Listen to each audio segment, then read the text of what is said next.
gustong sumikat ngayon, hindi na lang magkasya sa pagkanta o pagsayaw, kundi pati na rin sa pagda-dub smash at sa kung ano-anong paandar. Mula Pilipinas hanggang London. Isa sa mga patok na online craze sa taong ito ang dub smash. Bata, matanda, babae, lalaki, pati mga artista, naki-dub smash craze na. Pero sa kanilang lahat, may isang namumukod tangi.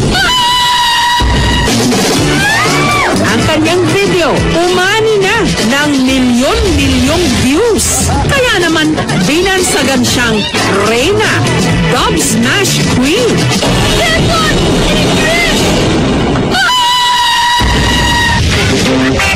Fast forward, nitong mga nakaraang araw sa Itbulaga. Talaga bayan si artista ng barangay. Kapansin-pansing may bagong mukha.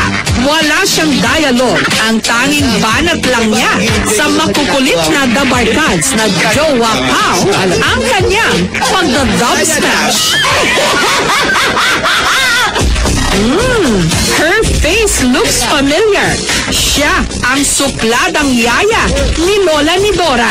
Pinakilala bilang si Divina Ursula Bukbukoba Smash o mas kilala bilang Yaya Dub. Yaya Dub. Ito siya, Yaya Dub. Tumitirik agad yung mata, bossing. Bossing, alam mo, ako maliit ang pasensya ko, ha? Pagtirik ng mata, kasabay yung ilong, ha? Wala siyang ibang ginawa, kundi sumimangot at umirang-irang. Pero suplada rin, ha? Sungit din, eh. Minsan na rin siyang pinagod ni Jose sa kasasaya. Pati bila niya, performance level sa pagsunod sa sound effects. Ay, ang sagot niya. Nang aagaw eksena rin sa pakikipag-selfie ng walang dahilan. Ang Yaya Dub ng Itbulaga, walang iba kundi ang dub smash queen ng Pilipinas. Ang 20 anyos na si Nico Main Mendoza o mas kilala bilang Main. At ngayon, sa kauna-unahang pagkakataon, maririnig na rin natin ang kanyang totoong boses. Hi! Ako si May Mendoza, ang dub smash queen ng Pilipinas. Bakit kami brace ni Yudak Ma? Bakit kami brace ni Yudak Ma? Ay! Ayan o! Ang laki-laki ng pangalan! H-Duck Ma! Nanibago raw si May nung sumabak siya sa Bulaga. Hindi raw kasi katulad ng kanyang pagda-dub smash online na pwedeng ma-perfect ang kanyang pagli-lip-sync. Sa Bulaga, live niya itong ginagawa. Hindi ang parerigay. At wala kayong pake kung pareri kami sa mga video namin. At wala kayong karapatan dahil nanonood lang kayo. Para ma-perfect, umaga pa lang, pinapractice na niya ang kanyang linya. At kapag nalimutan niya raw ang kanyang linya on air, dinadaan na lang niya ito sa facial expressions. Hindi ang parerigay. At wala kayong pake kung pareri kami sa mga video namin. At wala kayong karapatan dahil nanonood lang kayo. Tama. Kaya huwag kayo mangingialam kasi sino man kayo walang makakatigil sa amin.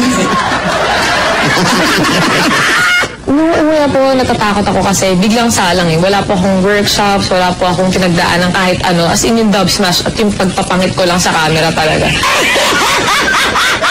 Pero ayun po, parang tingin ko medyo okay naman. Saka natututo naman po ako. Pinaka-effortless daw sa kanya ang pagda-dub smash sa mga linya ni Chris Aquino.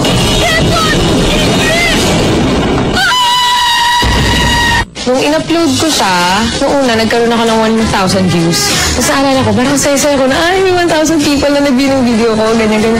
Tapos hanggang sa gabi, umabot siya ng 50,000. So parang ayun, proud na proud ako sasabi sa mga kapatid ko, sa magulang ko na. Tapos ayun, kinabukasan, nag-1 million views.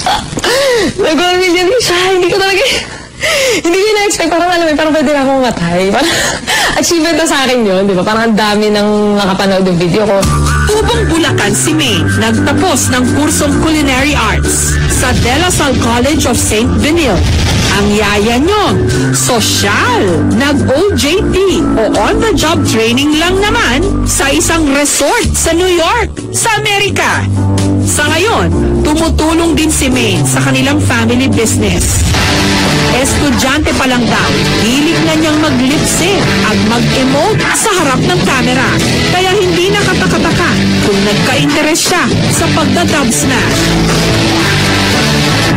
Actually, napansin ko siya dun pa lang sa first video ko. Yung kay Chris Aquino, yung compilation ng kay Chris. Yung ginagaya ko siya sa pag-waki ko, di ba? Eh, parang normal na sa akin yun. Parang bata pa lang yata ako. Parang sanay na talaga akong mag-waki. Pag-kausap yung mga kaibigan ko, pag magulang ko, parang lagi ko re-react. Waki-waki lang din talaga. Salamat daw sa mga nag-share ng kanyang video dahil naging tulay ito para ma-discover siya ng Itbulaga. Actually, ito yung secret ultimate dream ko talaga maging artista. Pero hindi ko siya sinasabi noon sa mga friends ko or kahit kanino. Parang feeling ko, pagtatawanan lang ako nito kapag nalaman nilang gusto kong maging artista. Kasi yung pagiging artista noon, tingin ko, medyo impossible. Kasi parang, paano naman ako maging artista? Di ba, wala naman akong talent, wala naman akong... Parang nagulat nga rin po, kahit yung family ko na biglang... Nakakagulat talaga. And syempre masaya na din kasi secret ultimate dream ko yun, di ba? So parang, nandito na ako. Getting there, living the dream. And talagang very proud ako sa anak ko kasi siguro sa isang magulang at sa isang ina, wala nang pinakamasarap pa kundi malaman at makita na slowly natutupad niya yung kanyang mga pangarap sa buhay. At may bagong dub smash video si Maine o Yaya Dub para sa ating lahat. Yung ponytail na yan, matatalo na at last! And because of that, ako! Tama ako! Bakit kami break yung dakma? Ay! Paano mo nalang naking dakma ito? Yan ang laki-laki ng pangalan, dakma! Ang sweldo mo, gagawin ko 200,000 pesos. Hello? Hindi ako bading. Hindi ako bakla. Bading? Bakit ganun ang mga lalaki? Ayoko na sa mga lalaki. Sino ba namang single parent ang hindi iiyak? Ang laki-laki ng gastos ko. Tanggihan mo swerte habang may oras ka pa. Nagsisisi akong naniwala pa ako sa swerte. Ang tagal nang wala nang bago sa akin. Ang kailangan niyang kunin.